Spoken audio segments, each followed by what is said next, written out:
conceitos, isto é, dos nomes, dos substantivos e dos verbos que são enunciados no discurso. E faz uma modulação que em termos técnicos se chama entidades-relações. Portanto, lista o conjunto de entidades fundamentais que estão naquele universo de discurso e as relações entre elas. E é importante, quando a gente está a ler um pacote grande, eu vou-vos mostrar, por exemplo, numa disciplina que eu estou agora a dar de pós-graduação, olha, sobre um caso sobre a autoridade tributária americana, não é? Que demos uma porrada de documentos aos gajos para ler, o título Can the IRS Modernize its Systems? Bom, isto é um caso de terror nos Estados Unidos, pá, que já vem em muitos anos, muitas décadas, pá, 30 anos ou mais, e alguns milhões de dólares investidos, e continua uma grande bronca.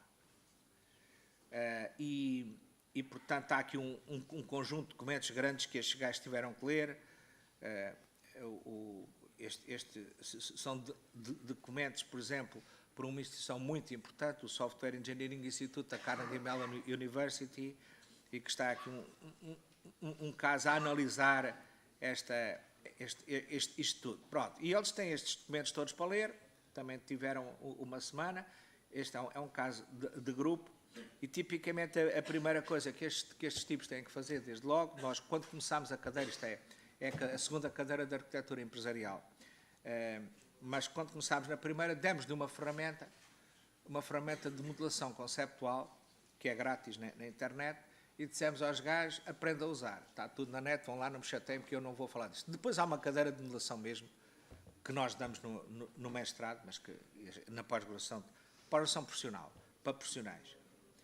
Nós também damos, portanto, o que os gajos fazem, isto é uma matéria que abrange 2 capítulos de um calhamaço grande que a gente ensina, capítulo 13 e 14, e a primeira coisa que os tipos têm que fazer é apresentar o resumo do capítulo. O capítulo tem para aí 40 páginas, cada um deles. Ok? E os gajos leem aquilo, e a primeira coisa que têm que fazer é o resumo do capítulo. É perceber, por exemplo, New Information Systems are built as solutions to organizational problems and organizational opportunities. Pronto, isto é o que os gajos... Isto é a matéria que vem no livro, não é? Systems Development as Distinctive Activities. System Analysis, System Design, Programming, Testing. Conversion, Production, Maintenance. Por acaso isto tem tudo a ver com os sítios, não tem? Estão a ver? Não são, estão a ver? Testing, etc. Bom, portanto, isto é um resumo do capítulo, e depois eles têm que fazer o resumo do... está aqui, desculpa. O resumo do outro capítulo, portanto, são 2 resumos, um capítulo, outro capítulo, e depois o mapa conceptual do caso. Por isso é que eu estou a mostrar. O mapa conceptual do caso, este caso são aqueles documentos todos, uma porrada de documentos. E que os gajos, opa, cala-te lá, opa, tal. E, portanto, eles ao ler aquilo tudo, vocês percebem, a gente está a ler, e se um gajo tudo o que faz é ler, não está a ajudar a nossa cabeça a arrumar os conceitos. Nós temos que ler para compreender e perceber o que é que daquilo a gente quer meter em memória ativa. Estou a falar do ponto de vista de computador, não é? Quer dizer, há uma que vai para o disco, que é aquilo que a gente guarda lá. Isso também podemos imprimir o documento e pô-lo lá numa gaveta. Não, a outra é o que é que tem que estar presente no nosso foreground. Que a gente mentalmente abre os olhos e vê, ok? Ora, sob o caso, é bom a gente ter algo que é uma maneira de navegar no caso, como navegar na web. Como é que eu vou navegar neste caso? E há um conjunto de factos que envolve entidades e relações entre elas. E tenho uma porrada de documentos. E se eu não me organizo na análise, na interpretação daquilo, quando sou confrontado com perguntas, não é nessa altura que eu vou ler, pá. Vocês percebem? Quando eu tenho 3 horas para responder um conjunto de perguntas, ou eu tenho o mapa mental do caso na minha cabeça, ou não é nessa altura que eu vou ler. Pá, há uns gajos que não percebem que têm que estar calados, pá. Pá. Ou dizia, ok, se queres falar, vais para fora. Portanto, vocês devem procurar, com este, opá, não é a altura para vos estar a introduzir instrumentos deste, mas se quiser, veja, Conceptual Modeling e tem coisas destas, pá, grátis, pá. Mas não é a altura para fazer isto. O que é importante é vocês, ao lerem o caso, irem tomando umas notas, que é a essência do caso. Qual é a essência do caso? Ok? Por exemplo, IRS Master Files, Debt Store, Tax Paying Histories. E você, mas isto é trivial, pois é. Mas a gente está a pôr daquela palha toda que vem ali, o que é a essência que eu tenho que reter. Ok? E isto vai-me ajudar depois, e vocês podem consultar estas notas durante o caso. Quando se faz perguntas, vocês não terem que ir para trás, estar à caça nos documentos, pá. Estão perdidos, pá. Vocês precisam ter uma síntese do que perceberam. Ok? Para depois poderem racionar sobre aquilo e depois produzirem um discurso coerente. Porque eu vou ler é o que vocês escreverem. E o escreverem permite-me perceber o vosso grau de maturidade a ler, interpretar e usar os conceitos que foram apresentados aqui. Está bem? Pá, são mais, reparem, isso vale 30%, este caso. Portanto, vocês compreendam que entre o relatório do planeamento e o caso e o relatório final são 45% da nota, compreenderam bem? Portanto, estão num momento, agora, vital nesta disciplina.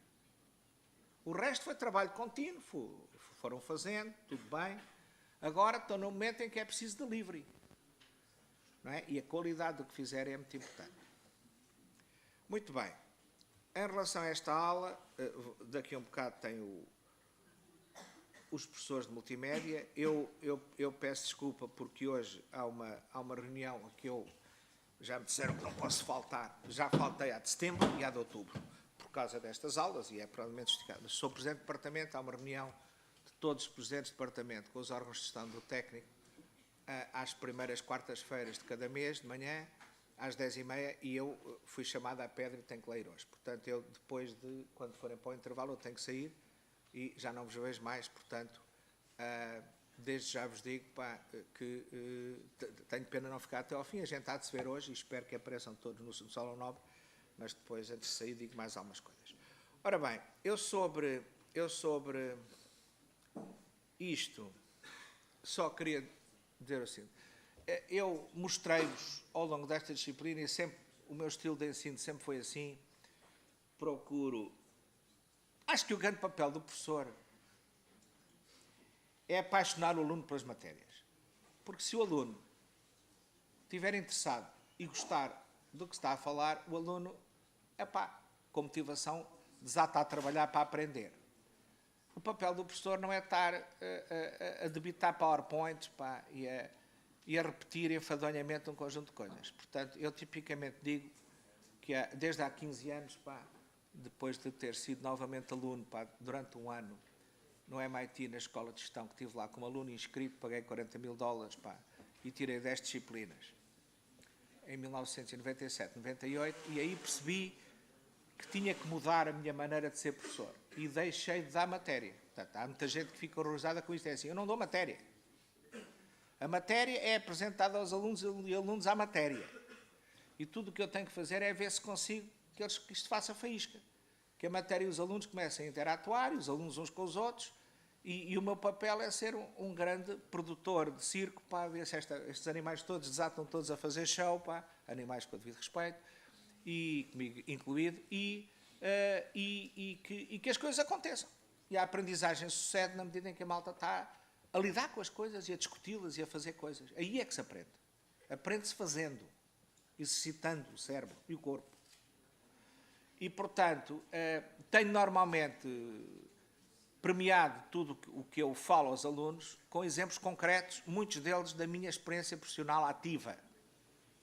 É nesse sentido que eu vou mostrar-vos hoje aquilo que já pus ontem no no Piazza, que 55 pessoas viram, mas ainda está longe dos 300 alunos ativos que temos no Piazza, e que foi, ainda na sequência destas intervenções que tenho tido no último mês, sobre aquilo que podemos designar os sistemas críticos, os sistemas de informações críticos na administração pública portuguesa, e que são, obviamente, a justiça, a saúde, a defesa, as finanças, a segurança social.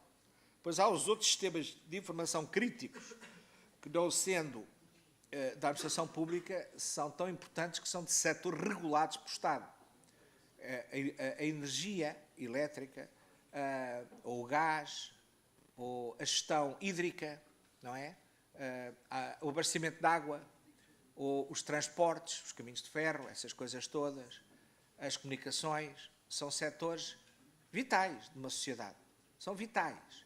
E os sistemas de informação que os suportam são vitais, por isso mesmo. Porque qualquer falha que suceda tem repercussões potencialmente catastróficas na vida de uma sociedade. Ok? E, portanto, é nesse sentido que eu, também porque tenho anos de atividade profissional à volta destes temas, eu tenho vindo a intervir, precisamente porque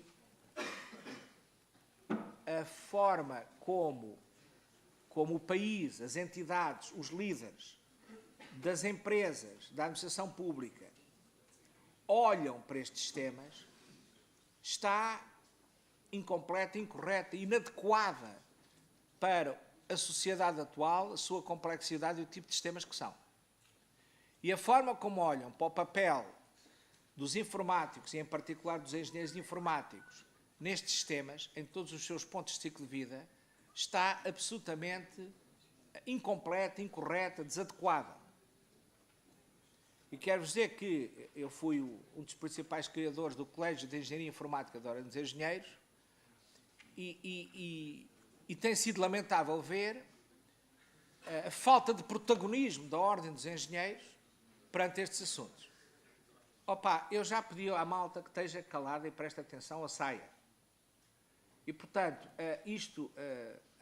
eu berro, dentro da Ordem dos Engenheiros várias vezes, procurei que se tomassem posições mais fortes, mas a questão é que a maior parte da malta da engenharia, porque há muitos anos que a maior parte da malta programa, sobretudo em programação científica e técnica, usando linguagens como Fortran ou outras, e, portanto, ou C, a malta acha que são informáticos. Não é? É a mesma coisa que eu também sei fazer bifes com batatas fritas e considerar-me um chefe gourmet, não é? Quer dizer, não tem nada a ver uma coisa com a outra. E, portanto, há um déficit brutal quando a malta de informática, no âmbito da ordem, fala, e mesmo aqui no técnico, não é? As minhas opiniões sobre o Fênix. Ninguém ouve. Ninguém ouve. Desde o reitor para baixo, que ninguém ouve e não quer ouvir. E, infelizmente, eu estou certo. Mas isso é outra questão. Não quer dizer que não possa estar errado também, mas então alguém que venha discutir na mesma base que eu estou a falar. Não é? E, portanto, há este déficit brutal de um tipo saber olhar para este tipo de problema que estamos a falar e perceber como é que se atua técnica e cientificamente e profissionalmente de forma adequada. E tenho vindo a fazer